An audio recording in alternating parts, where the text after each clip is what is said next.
Επειδή σας άκουγα νωρίτερα και αναρωτηθήκατε αν το ΝΑΤΟ εκδίδει ανάλογα μηνύματα την 25η Μαρτίου, θέλω να σας πω ότι εκδίδει. Την 25η Μαρτίου συνοδευόμενα και από ελληνική σημαία. Μάλιστα. Αυτό εντάσσεται μέσα στο πλαίσιο της διπλωματίας.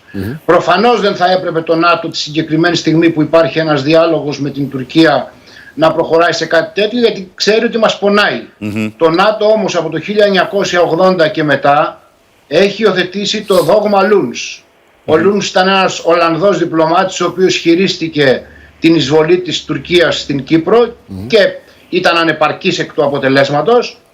Από τότε λοιπόν εξέδωσε έγγραφο και λέει ότι δεν θα λαμβάνει καμία θέση στις διαφορές ανάμεσα στις συμμαχικές χώρες, αλλά σε πάρα πολλές περιπτώσεις έχει ακολουθήσει φιλοτουρκική στάση για σοβαρότερα ζητήματα.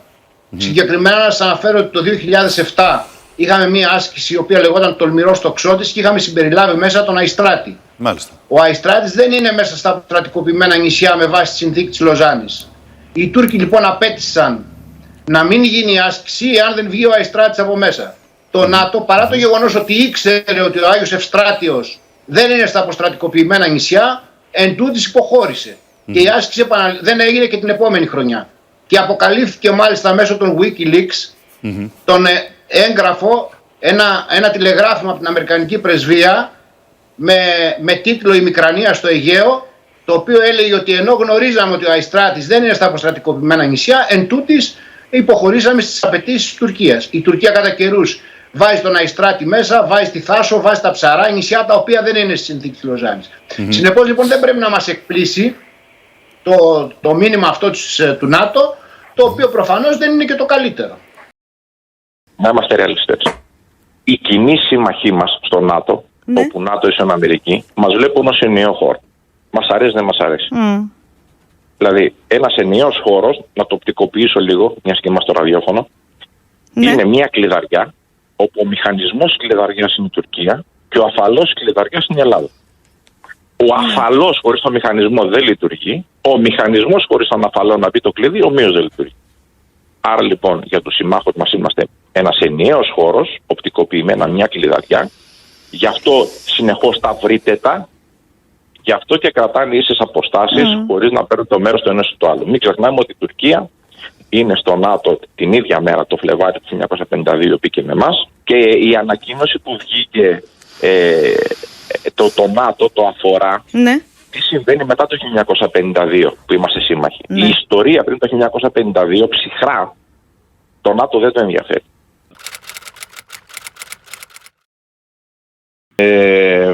Στον αντίποδα όσων έτσι αισιοδοξούν και βλέπουν πράγματα καλόπιστα και θεωρούν ότι συνομιλούν με μια χώρα ευρωπαϊκή, ότι είναι στα πλαίσια του αξιακού κώδικα, του ευρωπαϊκού κεκτημένου, του διεθνούς δικαίου κτλ. Ξεχνούν ότι μιλούν με την Τουρκία. Και μιλάνε με μια Τουρκία η οποία είναι τουλάχιστον πάνω από 20 χρόνια τώρα υπό τη δίκη του πρόεδρου Ερντογάν, ο οποίος δεν είναι χθεσινός, δεν ξέρουμε πρώτη φορά τι λέει και τι εννοεί. Ξέρουμε απόλυτα τι λέει και τι κάνει 20 χρόνια. Τον έχουμε μελετήσει, έχουμε μιλήσει για αυτά, έχουμε αρτογραφήσει, έχουν γραφεί βιβλία, έχουν γίνει συνέδρια. Το γνωρίζουμε απολύτως. Εκείνο το οποίο ξεχνάμε εμείς είναι αυτό που είπα μόλις. Ότι η Τουρκία δεν είναι ευρωπαϊκή χώρα. Η Τουρκία δεν έχει τον αξιακό κώδικα της Ευρώπης.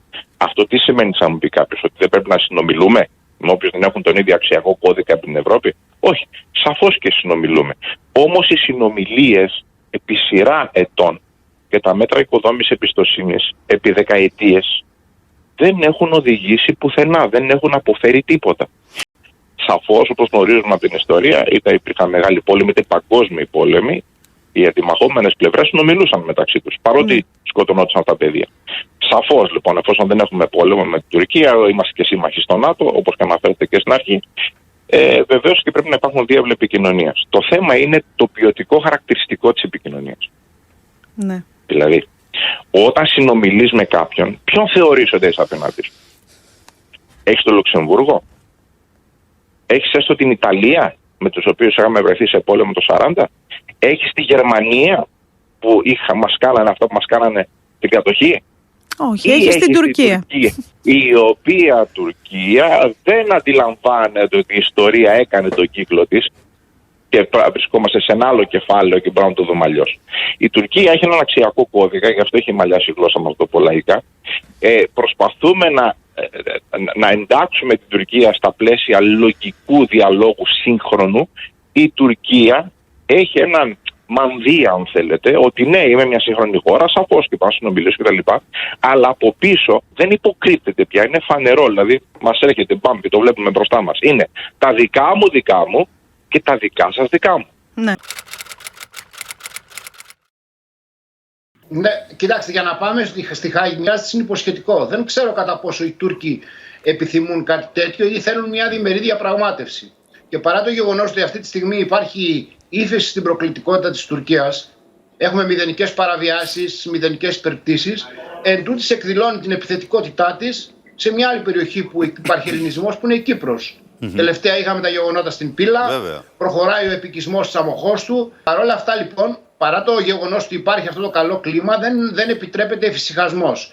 Η Τουρκία έχει κάνει μια στροφή γιατί χρειάζεται την οικονομική βοήθεια από τη Δύση και έχει πρόβλημα και με το εξοπλιστικό πρόγραμμα. Η Ελλάδα, εάν συνεχιστεί το εξοπλιστικό πρόγραμμα, στο τέλος της δεκαετίας θα υπάρχει ανισορροπία ισχύως υπέρ ημών. Η Τουρκία το ξέρει αυτό. Εάν λοιπόν δεν υλοποιηθεί και δεν πάρει τα F-16, δεν προχωρήσει αναβάθμιση στον F-16, θα έχει πρόβλημα. Και γι' αυτό λοιπόν υπάρχει αυτά τα ήρεμα νερά για την ώρα. Δεν πρέπει όμως να εφησυχάζουμε.